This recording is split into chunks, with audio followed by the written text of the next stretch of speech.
आज की वीडियो में हम पढ़ेंगे बायोमैग्निफिकेशन क्या होता है, बायोमैग्निफिकेशन के कॉजेज़ क्या हैं एंड बायोमैग्निफिकेशन के क्या इफ़ेक्ट्स होते हैं।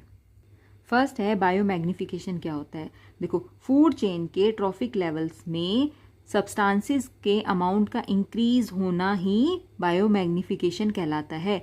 अब जो सब्सटेंसेस हैं उनमें हैवी मेटल्स होते हैं जैसे cadmium, mercury, lead, arsenic etcetera.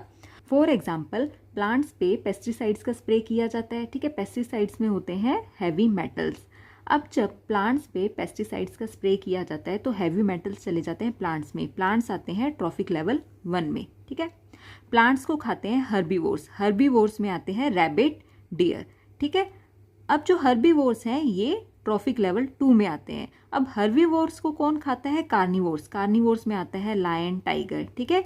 और जो कार्निवोर्स हैं ये ट्रॉफिक लेवल 3 में आते हैं। अब देखो, जो पेस्टिसाइड्स में हैवी मेटल थे वो प्लांट्स से होते हुए कार्निवोर्स में पहुंच गए हैं, ठीक है। तो ये ट्रॉफिक लेवल 1 से ट्रॉफिक लेवल 3 में पहुंच गए हैं।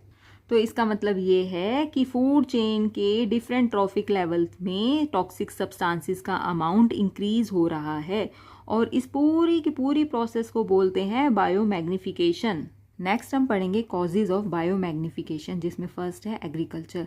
देखो, एग्रीकल्चर में pesticides, insecticides, fertilisers and fungicides का यूज़ किया जाता है, ठीक है। इन सभी में स्मॉल अमाउंट में हैवी मेटल्स होते हैं जैसे mercury, cadmium, lead, arsenic etcetera. अब देखो, कुछ हैवी मेटल्स तो प्लांट के अंदर चले जाते हैं और कुछ हैवी मेटल सॉइल में रिलीज हो जाते हैं। जब इरिगेशन होती है या फिर रेन होती है तो उस टाइम पर सॉइल बहकर रिवर, लेक्स एंड सी में चली जाती है। अब जब सॉइल बहकर जा रही है तो सॉइल के साथ ये हैवी मेटल्स भी जाएंगे रिवर, लेक एंड सी में, ठीक है। अब होता क्या है, रिवर, लेक एंड सी में जो एक्वेटिक ऑर्गेनिज्म होते हैं उनके अंदर ये हैवी मेटल एक्यूमुलेट हो जाते हैं, ठीक है। और जब फिश, प्रॉन्स, मोलस्क को जब ह्यूमन खाते हैं तो ये हैवी मेटल ह्यूमंस में चले जाते हैं जिसकी वजह से हेल्थ इशू क्रिएट होते हैं। सेकंड है इंडस्ट्रियल एक्टिविटीज़। देखो, बहुत सारी इंडस्ट्रीज एंड फैक्ट्रीज हैं जिनमें बहुत सारा टॉक्सिक सब्सटेंस रिलीज होता है और ये जो टॉक्सिक सब्सटेंस है ये soil, lakes, ocean and river में रिलीज कर दिया जाता है, ठीक है। यहाँ से ये टॉक्सिक सब्सटेंस फूड चेन में एंटर कर जाता है जिसकी वजह से बायोमैग्निफिकेशन होता है। बायोमैग्निफिकेशन क्या है कि डिफरेंट ट्रॉफिक लेवल के ऑर्गेनिज्म में टॉक्सिक सब्सटेंस का एक्यूमुलेशन होना या फिर टॉक्सिक सब्सटेंस का इंक्रीज होना ही बायोमैग्निफिकेशन कहलाता है। थर्ड है mining activities in the ocean. देखो, जो ओशियन है उसके डीप में यानी कि बॉटम में माइनिंग की प्रोसेस से zinc, aluminium, cobalt and silver को एक्सट्रैक्ट किया जाता है। जब माइनिंग की प्रोसेस होती है तो लार्ज अमाउंट में सेलेनियम एंड सल्फाइड जैसे टॉक्सिक सब्सटेंस प्रोड्यूस होते हैं, ठीक है। इन टॉक्सिक सब्सटेंस को एक्वेटिक एनिमल एब्जॉर्ब कर लेते हैं जिसकी वजह से इनके अंदर बहुत सारे हेल्थ इश्यूज क्रिएट हो जाते हैं। और देखो क्या होता है कि जो छोटी फिशेस हैं या फिर जो दूसरे छोटे एक्वेटिक एनिमल्स हैं, जब उनको बड़े एक्वेटिक एनिमल्स खाते हैं तो ये जो टॉक्सिक सब्सटेंस हैं एक ट्रॉफिक लेवल से दूसरे ट्रॉफिक लेवल में पहुंच जाते हैं। फोर्थ है हाउस होल्ड वेस्ट।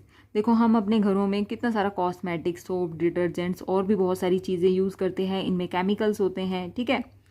जो ये केमिकल हैं ये सीवेज वाटर में चले जाते हैं और सीवेज वाटर को रिलीज किया जाता है सी एंड रिवर्स में, ठीक है। सी एंड रिवर्स में होते हैं एक्वेटिक एनिमल्स। तो जो ये सीवेज वाटर है जिसमें हैवी मेटल्स होते हैं उसको कौन एब्जॉर्ब करता है? उसको एब्जॉर्ब करता है एक्वेटिक एनिमल्स।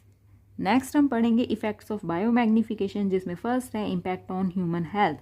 अब देखो, होता क्या है कि जब ह्यूमन कंटेमिनेटेड फिश, प्रॉन या फिर मोलस्क खाता है तो ह्यूमन में cancer, kidney problems, liver failure, respiratory disease, heart disease के होने के चांसेस बहुत ज़्यादा हो जाते हैं। कंटेमिनेटेड का मतलब यहाँ पर ये है कि फिश, प्रॉन एंड मोलस्क में हैवी मेटल्स एक्यूमुलेट हैं और जब ये हैवी मेटल्स ह्यूमंस में पहुँचते हैं फूड चेन के थ्रू तो ह्यूमन में इन सभी डिजीज़ के होने के चांसेस बहुत ज़्यादा होते हैं। नेक्स्ट पॉइंट है disruption of food chain.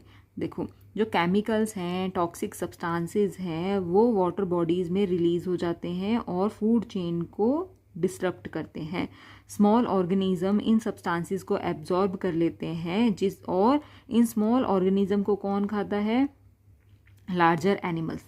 Next point है effects on reproduction of marine creatures.